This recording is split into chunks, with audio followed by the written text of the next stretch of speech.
The laughter didn't erupt all at once. No, it crept in slowly, first like dry leaves rustling under cautious boots, then like sharp little smirks sliding between teeth too young to know better.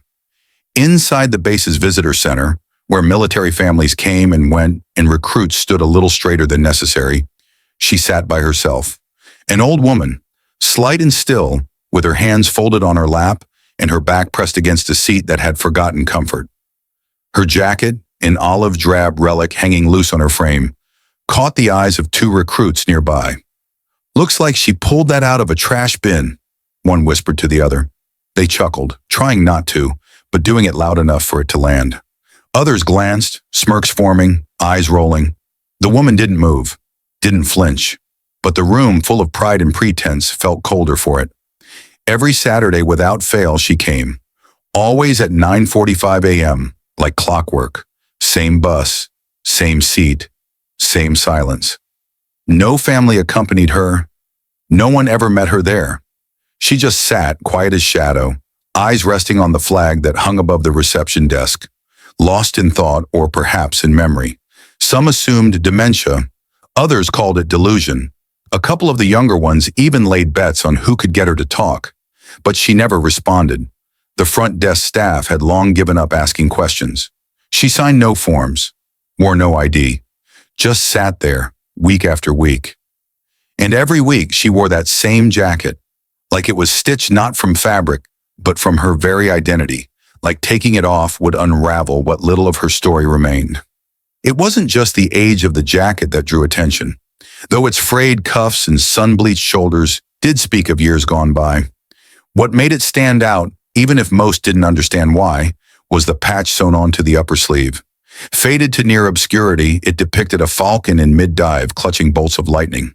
Below it, 3 almost erased letters, ODSR. No one knew what it stood for. Not the recruits, not the junior officers. Most never noticed it at all, too busy dismissing the wearer to see what she wore. But every now and then, a curious glance lingered, a brow furrowed. And then one day a man walked in who didn't just see it, he recognized it. And he stopped in his tracks like he'd seen a ghost. The general was a man of stature, silver-haired, chest decorated with honors earned from deserts to mountains, known across bases for a glare that could silence a platoon. He walked into the room mid-conversation with a junior officer, but paused abruptly when his eyes landed on her. More specifically, on that patch. The officer kept talking until he realized the general wasn't listening. Silence fell over the room like a dropped curtain. The general stepped forward slowly, like approaching something sacred. The woman remained motionless. "Where did you get that?" he asked, not loudly, but with a weight that made every recruit freeze. One of them, Denton, tried to laugh it off. "Sir, that old thing?" The general didn't even blink. "That patch," he said again, voice laced with something unfamiliar. Reverence. The room held its breath. Her head lifted slightly as though the air had shifted enough to stir something inside her. Her eyes, gray and steady, met his. "You were ODSR?" the general whispered, almost afraid of the answer. She nodded once. "Just once," she replied. And that was all it took. The general, whose name could move mountains on this base, took a step back. He turned to the room, voice now iron. "Everyone out." There was no debate, no second guessing. The recruits scattered like leaves in wind, Denton among them, pale and confused. The woman didn't move. The general approached her, not like a man of authority, but like a man meeting a myth. "We were told." "You didn't make it out," he said, voice cracking. "They said the entire OSR unit was gone. Buried in 79. She blinked slowly. "We weren't lost," she said softly. "We were buried." He lowered himself into the seat beside her, shoulders heavy not with rank, but with realization. And then, for the first time, she told her story. Not all of it. Some pieces were too painful or still classified, but enough. Enough for the room, if it had ears, to tremble. She'd been part of Operation Deep Silent Raptor, a covert intel operation so secret it was scrubbed from record. Only 6 operatives had gone in. She was the only woman. She was inserted behind enemy lines to transmit coordinates that would end a months-long siege. She succeeded. But on exfil, something went wrong. Radio silence. Presumed KIA captured. She spent 14 months in a camp, forgotten. When she was traded back, no one celebrated. Her name was redacted. Service unconfirmed. They told her it was for national security, that her survival was inconvenient. The only proof left was the jacket, and that patch. The general listened, his hands clenched into fists, eyes misted but unblinking. "Why didn't you come forward?" he asked, voice thick with guilt. She smiled faintly, the corners of her lips pulling like brittle paper. "I did," she said. "Once. Twice. But nobody listened. Eventually I stopped trying." He stared at her, not as a superior, not as a man of rank, but as a fellow soldier dwarfed by something greater than himself. Then he stood, straightened, snapped into a salute not out of duty, but debt.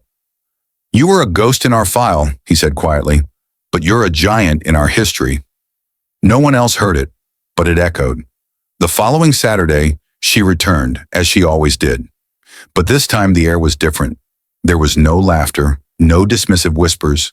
A line of recruits stood waiting at the door. Full uniform, perfect posture. Denton stood in the middle, awkward and stiff, holding a bouquet of flowers in one hand and a folded American flag in the other. His voice cracked as he spoke. "We didn't know. We're sorry." She nodded once, no words needed. Inside the visitor center, a framed photo had been mounted on the wall. A young woman in sharp, lips set. Beneath it, a plaque read, "Elise Rowan, Operation Deep Silent Raptor, Valor Without Record, Service Beyond Recognition."